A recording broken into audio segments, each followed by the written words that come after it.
Hi guys, welcome back to my channel. I'm Maggie, the substitute teacher, sharing my healthy recipes for a healthy lifestyle. And I'm teaching you how I've lost 60 pounds with 40 more to go by substituting the foods that I used to love for the foods that love me back. If you like what I'm doing, please give me a thumbs up and let's get started on the next recipe.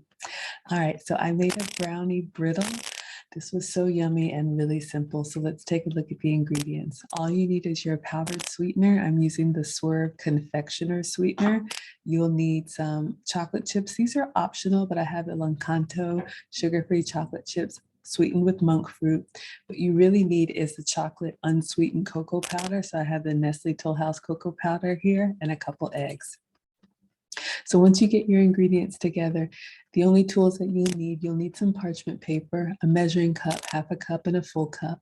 You'll need a bowl and you will need something to sift your flour ingredients in. So that's what this is for here.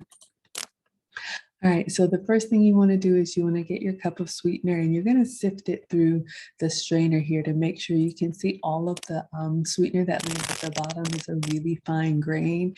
So any clumps that are left, you can put those in coffee or do something else with them, but you don't want them in this recipe.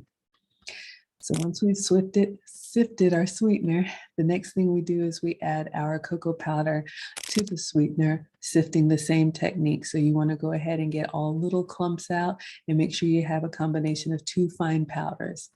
Then I just use a spatula to mix them up together until I had a light brown consistency and it was all incorporated.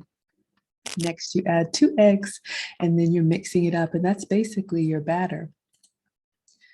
So in order to get the brownie brittle really crispy, you want to spread it out as thin as you possibly can. So I'm using parchment paper and a spatula here, and there is a pan underneath, and you want to spread it out in a thin layer.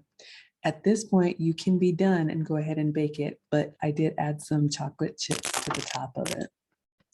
So all I did is I sprinkled those chocolate chips into the batter and then I put them in, I think about 350 for, 10, 20 minutes. Just keep an eye on it.